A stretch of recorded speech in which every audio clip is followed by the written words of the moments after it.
오늘 맥주감사주일입니다. 너무나 감사한 날인데요.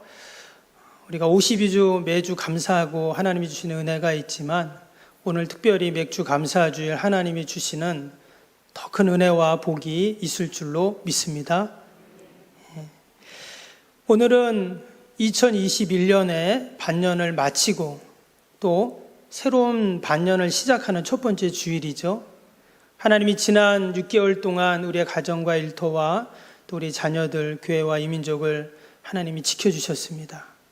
동일하게 하나님께서 남은 반년도 신실하게 지키시고 또 함께 하실 줄로 믿습니다. 오늘이 맥주감사주일인데요. 성경을 보면 오늘을 본문에는 77절이라고 이렇게 이제 되어 있는데 오늘 말씀에 특별히 이스라엘 백성들이 이제 3대 절기라고 하죠. 1년에 꼭 3번은 성전에 가서 제사를 드리는 그런 절기가 있습니다. 유월절과 또 초막절과 바로 이 맥주절, 77절이라고 하는 이 날입니다. 그래서 출애굽기 23장 16절에 보면 이렇게 말합니다. 맥주절을 지키라. 이는 내가 수고하여 밭에 뿌린 것의 첫 열매를 거둠이니라 했습니다. 하나님 앞에 맥주절을 지켜라 이렇게 하나님이 명령하셨다는 거예요. 그래서 이날은 이스라엘 백성들이 첫 열매를 거두는 첫 수확을 하는 그러한 날, 그래서 또 초실절이라고도 그렇게 또 이제 이야기를 합니다. 또 오늘 이날은 모세가 시내산에서 하나님께 율법을 받은 날입니다. 율법을 받았다는 것은 법을 선포한 날이죠. 나라의 법을 선포하면 한 나라가 세워지게 됩니다. 그래서 오늘은 이스라엘이라는 나라가 탄생하는 또 그러한 의미 있는 또 그런 날이기도 합니다.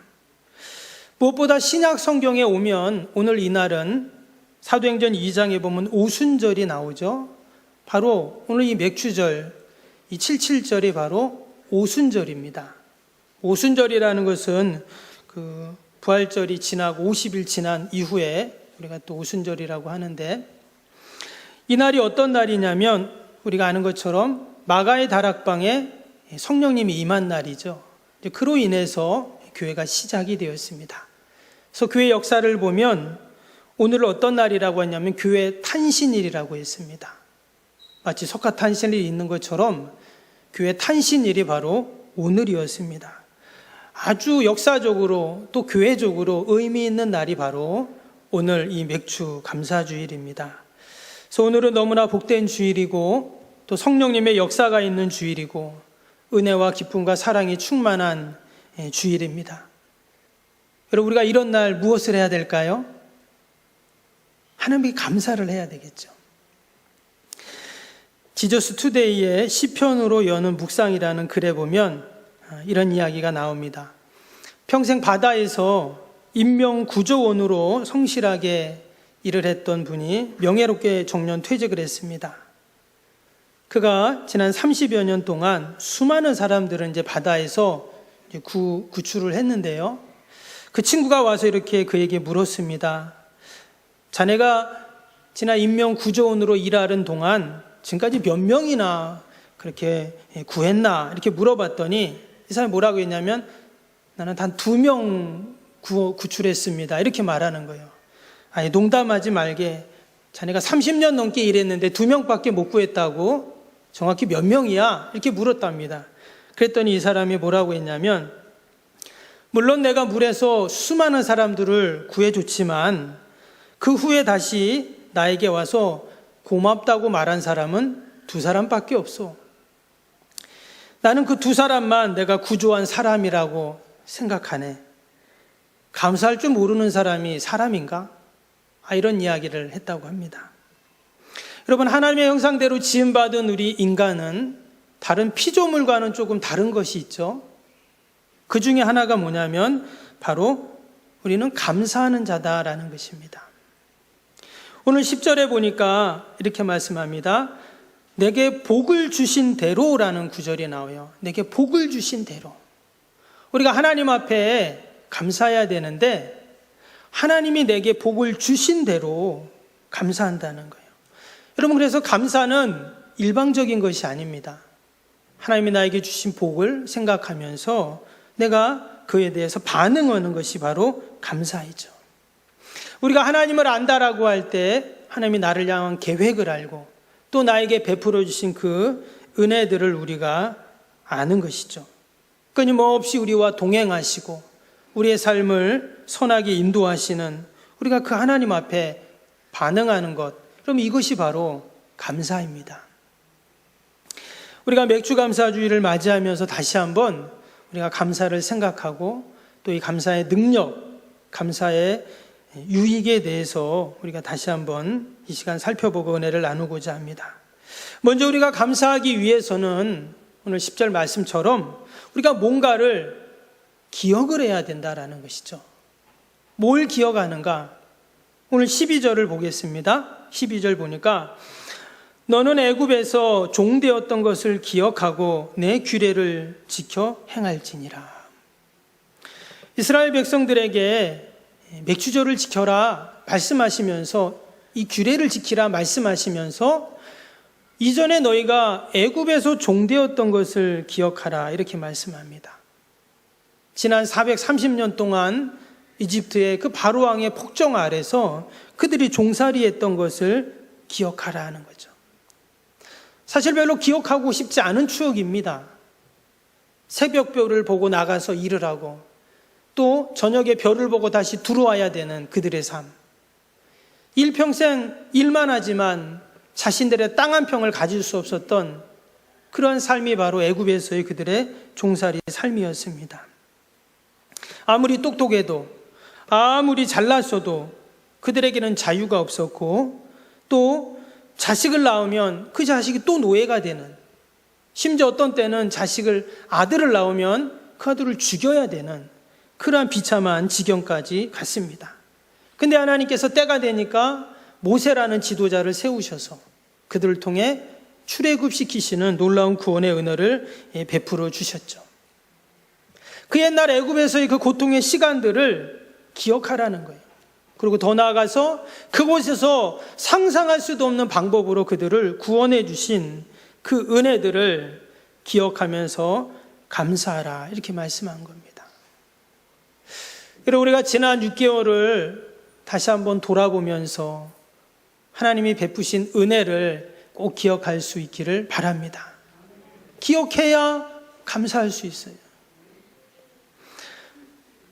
존 스토니 쓴 가장 멋진 그리스도인의 생활이라는 책에 보면 우리는 필요한 모든 것을 다 가졌기 때문에 감사할 줄 모릅니다라는 그러한 말이 나옵니다. 우리는 때로 너무나 과하게 많은 것을 가졌어요. 그래서 도리어 더 감사하지 못하고 또 다른 것을 늘 요구만 하면서 살고 있다라는 것이죠. 이스라엘 백성들이 종되었던 때는 가장 수치스러운 때였습니다. 하나님을 경배할 수도 없는 때였습니다. 뼈 빠지게 일해도 손에 아무것도 남는 것이 없습니다. 하나님께서 우리에게 여러분 감사할 수 있는 가장 실질적인 방법, 바로 그때를 기억하라 하는 말씀이죠. 가장 어려웠던 순간들을 기억하고 그 어려움들을 하나님이 잘 이겨나갈 수 있는 지혜를 주셨던 그런 은혜들을 생각하면서 감사하라는 것입니다. 여러분, 기억할 수 있기를 바랍니다. 여러분, 옛날에 비하면 우리가 얼마나 때깔이 좋습니까? 옛날에 비하면 우리가 얼마나 잘 먹고 잘 입고 또 잘 있잖아요. 때문에 우리가 해야 할 것은 늘 감사인 줄로 믿습니다. 얼마 전에 뉴스를 보니까 우리나라 정부 예산이 내년도 500조가 넘는다, 이제 슈퍼 예산을 얘기를 하더라고요. 그만큼 이제 우리나라가 잘 사는 나라가 됐다 이런 말이겠죠. 그런데 여러분, 미국은 정부 예산이 얼마인 줄 아세요? 6,700조랍니다. 어마어마한 예산이죠. 정말 세계 1위라는 그 말이 맞는 말 같아요. 그런데 지금의 미국이 있기까지 그들을 지탱하고 세우고 그런 영적인 토대가 되었던 것이 바로 청교도 신앙이라고 이야기를 합니다. 1620년 12월 26일 미국 동북부 해안인 플리마우스에 한 배가 도착을 했습니다. 바로 청교도들이죠. 그들이 그 해안에 도착해서 가장 먼저 했던 일이 감사 기도였다라고 합니다. 그 기록을 보면 그들이 뭐라고 감사했냐면 180톤밖에 안 되는 작은 배였지만 이 배라도 주신 하나님께 감사합니다. 평균 시속이 2마일밖에 안 되는데 이건 걷는 속도거든요. 117일간 계속 멈추지 않고 전진할 수 있었음에 감사합니다. 항해 중에 2사람이 죽었으나 한 아이가 태어났음에 감사합니다. 폭풍 중에 큰 도시 부러졌지만 파손되지 않음에 감사합니다. 여자들 몇이 파도 속에 밀려 들어갔으나 모두 구출됨을 감사합니다. 인디안의 방해로 상륙지를 찾지 못하고 한 달간 배가 방황을 했지만 호의적인 원주민들이 사는 상륙 지점을 허락해 주심을 감사합니다. 고통스러웠던 3개월 반의 항해 중에도 단 한 명도 돌아가자고 했던 사람이 없음을 감사합니다. 그들이 이렇게 감사 기도를 했다는 거예요. 결국 그 감사가 지금의 미국이라는 결과를 이루어낸 것이죠. 여러분, 우리는 뭔가를 이루었기 때문에 또 뭔가가 많아서 감사하는 것이 아닙니다. 부족하고 연약하고 미약하지만 그럼에도 불구하고 우리가 하나님 앞에 감사할 때 마치 그 감사는 부메랑이 되어서 다시금 우리에게 행복으로 돌아오는 줄로 믿습니다. 그래서 하나님은 우리에게 늘 감사하라고, 감사를 잊지 말라고 절기를 정하신 거예요. 혹이라도 감사하는 생활을 잊고 살아갈까 봐 아주 정기적으로 감사의 절기를 정하셔서 그렇게 억지로라도 우리에게 감사하라고 말씀하신 것입니다. 여러분, 저와 여러분이 감사할 때 하나님께서 늘 우리에게 베푸시는 그 은혜가 있는 줄로 믿습니다. 우리가 감사할 때 하나님은 우리에게 즐거움을 주십니다. 오늘 11절 말씀을 다시 한번 보시면 11절에 이렇게 기록하죠. 너와 내 자녀와 노비와 내 성중에 있는 레위인과 및 너희 중에 있는 객과 고아와 과부와 함께 내 하나님 여호와께서 자기의 이름을 두시려고 택하신 곳에서 내 하나님 여호와 앞에서 즐거워할지니라. 우리가 하나님께 감사할 때 하나님 우리에게 즐거움을 주십니다. 우리가 하나님 앞에 즐거워하는 것도 감사이지만 감사할 때 하나님이 분명히 우리를 즐거워하세요. 특별히 여기 보니까 여호와께서 자기 이름을 두시려고 택하신 곳이라는 말을 했습니다. 여러분, 하나님의 이름을 두시려고 택하신 곳이 어딜까요? 바로 성전이잖아요. 그래서 우리가 성전에 나와 하나님께 감사하고 또 하나님께 즐거워하는 것이죠. 이스라엘 백성들은 남자면 무조건 아무리 멀리 떨어져 있어서 아무리 바빠도 어떤 일이 있어도 1년에 3번은 반드시 성전에 와서 정한 절기를 지키게 했습니다. 그 중에 하나가 바로 이 맥주절이었어요. 하나님이 절기를 정해서 즐거운 날, 기쁜 날을 만드신 것입니다. 절기는 말 그대로 축제날이고 잔칫날이죠. 그래서 그 절기날 오늘 말씀에도 보니까 함께 고아나 가부나 또 나그네나 성중에 있는 모든 사람들, 심지어 노비들도 노예들도 다 와서 그렇게 함께 기뻐하는 날, 즐거워하는 날, 감사하는 날로 그날을 삼아 주셨다는 겁니다. 우리도 옛날에 보면 동네에서 무슨 잔치가 있으면 어땠습니까? 다 모여가지고 그날 잔치를 벌이게 되죠. 그러면 마치 자신의 잔치처럼 다들 기뻐하고 즐거워하고 그 잔치에 참여하게 됩니다. 그 잔치를 열었던 사람도 나누고 베푸는 그런 기쁨이 있고, 또 없는 자들은 그 잔치에 와서 함께 먹고 마시면서 또 그 기쁨을 또 나누는 그런 시간들을 갖게 되죠. 근데 여러분, 바로 이 모습이 어떤 모습일까요? 바로 교회의 모습인 것입니다. 여러분, 교회도 보면 다양한 사람들이 모이잖아요. 뭐 부자도 있고 가난한 사람도 있고 건강한 사람, 또 아픈 사람, 많이 배운 사람, 못 배운 사람, 뭐 아이들도 있고 어르신들도 있고 다양한 사람들이 모여 있는 것이 바로 교회입니다. 그러나 이런 다양한 사람들이 모여가지고 우리가 어떻게 이처럼 행복하고 즐겁고 이처럼 우리가 다 하나가 될 수 있는가? 아마 세상의 모임이라면 어려울 거예요. 이 시간도 우리가 이렇게 있지만 어떤 분은 아마 이렇게 덥지, 좀 선풍기나 에어컨 좀 켰으면 하는 분도 있는 반면에 또 어떤 분은 추워, 에어컨 좀 끄면 좋겠네, 이런 분도 계세요. 여러분, 우리가 어떻게 하면 모든 사람이 다 행복하고 즐겁고 다 기쁠 수 있을까요? 이 방법은 딱 하나입니다. 바로 감사하는 거예요. 왜냐, 감사 안에는 나의 희생이 들어가고요, 또 남을 향한 사랑, 배려, 또 관심, 섬김, 이런 것들이 감사 안에는 다 포함이 되기 때문입니다. 그래서 하나님께서 우리에게 감사하라고 하셨고, 또 그 감사의 절기를 정하셔서 혹시 감사할 일이 없어도 억지로라도 감사라고 그렇게 우리에게 말씀하셨는 줄로 믿습니다. 신촌에 있는 세브란스 병원에 가면 그 복도에 이런 무명의 시가 하나 걸려 있습니다. 아마 들어보셨을 텐데요. 제가 한번 읽어드릴게요. 주님, 때때로 병들게 하심을 감사합니다. 인간의 약함을 깨닫게 해주시기 때문입니다.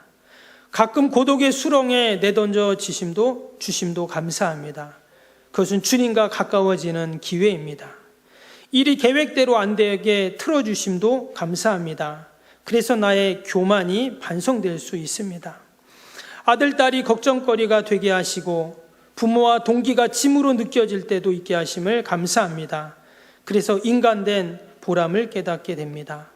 먹고 사는데 심겹게 하심을 감사합니다. 눈물로써 빵을 먹는 심정을 이해할 수 있기 때문입니다. 불의와 허위가 득세하는 시대에 태어난 것도 감사합니다. 하나님의 의가 분명히 드러나기 때문입니다. 땀과 고생의 잔을 맛보게 하심을 감사합니다. 그래서 주님의 사랑을 깨닫기 때문입니다. 주님, 감사할 수 있는 마음을 주심을 감사합니다. 한 무명의 이 시인의 시처럼 우리가 감사할 수 있는 마음만 있다면 여러분, 우리의 삶이 복된 삶이 될 줄로 믿습니다. 그리고 마지막으로 우리가 감사할 때 하나님은 우리에게 자원하여 감사하라고 말씀하십니다. 오늘 10절 말씀을 다시 볼까요? 10절을 보시면 내 하나님 여호와 앞에 77절을 지키되 내 하나님 여호와께서 내게 복을 주신 대로 내 힘을 헤아려 자원하는 예물을 드리고 했어요. 여기 보니까 자원하는 이라는 말씀이 나옵니다. 근데 이 자원하는 말씀, 자원이라는 이 단어를 우리가 깊이 묵상해 보면 너무나 큰 은혜가 이 안에 담겨 있습니다. 서두에도 말씀드린 것처럼 우리가 감사한다는 것은 하나님 우리에게 베풀어 주신 것에 대한 또 그것을 기억하면서 우리의 반응이라고 말씀을 드렸어요. 근데 오늘 10절에 보니까 그래서 10절에 여호와께서 내게 복을 주신 대로 이제 이런 말이 나오는 것이죠. 복을 주신 대로 생각할 때 너무나 하나하나 헤아리면 감사할 뿐입니다. 그런데 이어지는 말씀에 보니까 당연히 내가 하나님이 주신 거에 감사하지만 이어지는 말씀에는 하나님께 자원하여 예물을 드리라 이렇게 지금 말씀합니다.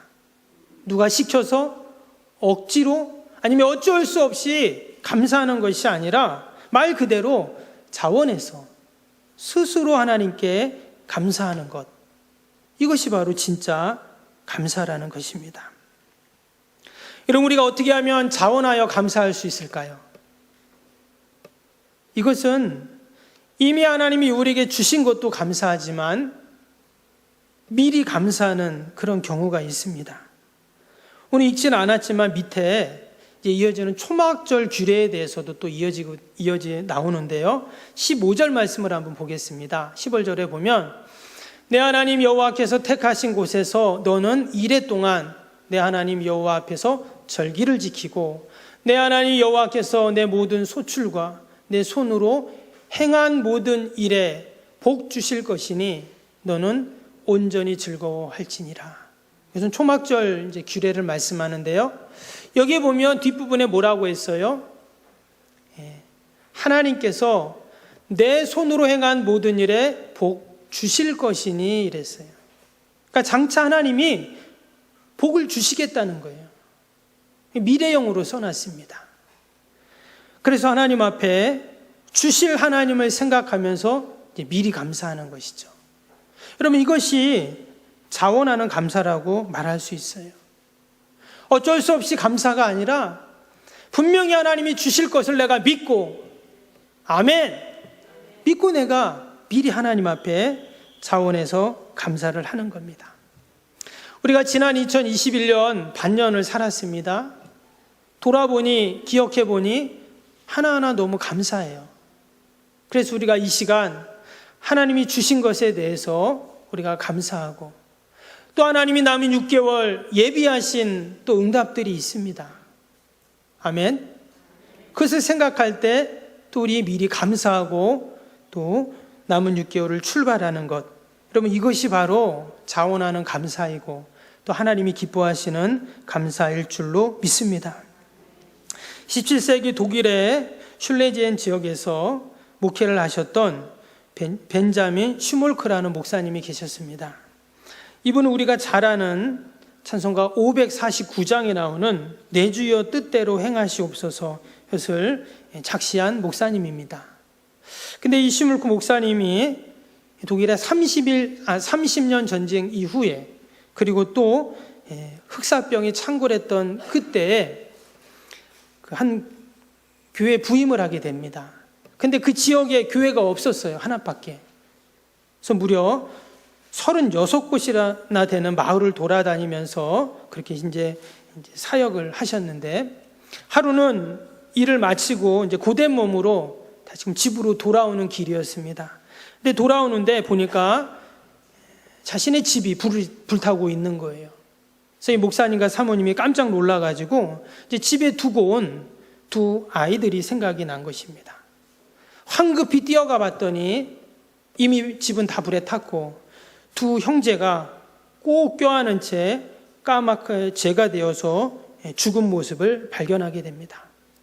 목사님은 아무 말도 할 수 없었습니다. 왜 하나님이 이런 아픔과 슬픔을 주셨는지 이해할 수가 없었죠. 근데 그때 하나님께 기도를 하게 됩니다. 기도하고 나서 그 기도의 내용이 뭐냐면 바로 찬송가 549장이에요. 549장 2절에 보면 내 주여 뜻대로 행하시옵소서, 큰 근심 중에도 낙심케 마시고 주님도 때로는 울기도 하셨네. 날 주관하셔서 뜻대로 하소서. 내 주의 뜻대로 행하시옵소서. 내 모든 일들을 다 주께 맡기고 저 천성 향하여 고요히 가리니 살든지 죽든지 뜻대로 하소서. 목사님은 하나님께 모든 것을 맡긴 것입니다.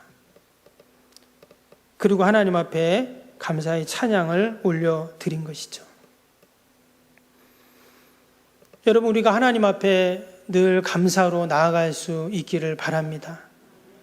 감사할 수 있는 조건이 있어야 감사가 아니라 도리어 불평할 수밖에 없는 조건일지라도 우리가 하나님께 감사할 때 하나님 반드시 더 큰 감사로, 감사의 그러한 조건으로 우리와 함께 하실 줄로 믿습니다. 우리가 잘 아는 안델센이라는 동화 작가가 있죠. 인어공주, 성냥팔이 소녀, 또 미운 오리 새끼, 이런 아이들이 좋아하는 동화를 많이 썼잖아요.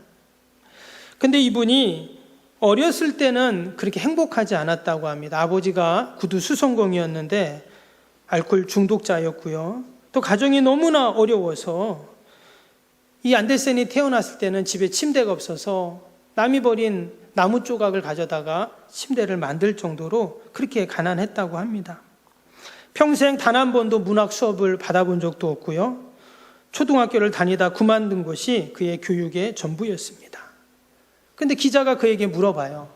아니, 어떻게 당신은 그렇게 행복하지 않은 삶을 살았음에도 불구하고 이처럼 아름답고 많은 사람들에게 행복을 주는 이런 동화를 쓸 수 있었습니까? 물어봤어요. 그랬더니 이분이 그렇게 말합니다. 나는 불편한 환경을 붙잡지 않았습니다. 우리 아버지는 폭력적이었고 술만 드시면 술주정을 하는 아버지였지만 아버지는 나에게 늘 이야기를 들려주셨고 우리는 가난했기 때문에 나는 늘 다락방에서 상상하기를 좋아했습니다. 그래서 나는 가난했기에 성냥팔이 소녀라는 동화를 쓸 수 있었고 나는 못생겼기 때문에 미운 오리 새끼라는 동화를 쓸 수 있었습니다. 하나님께서 나에게 주신 그 축복을 내가 놓치지 않고 그것을 내가 꼭 잡아 그 축복을 키움으로 나는 이렇게 행복한 사람이 되었습니다. 라고 인터뷰를 했다고 합니다. 그는 자신만 행복한 사람이 된 것이 아니라 세상의 많은 어린이들 또 어른들까지 즐겁고 행복한 사람이 되게 했다라는 것이죠. 여러분, 우리가 이처럼 감사를 나 혼자 갖고 있는 것이 아니라 우리가 또 나눌 때 이처럼 감사는 배가 되고 더 큰 즐거움이 되는 줄로 믿습니다.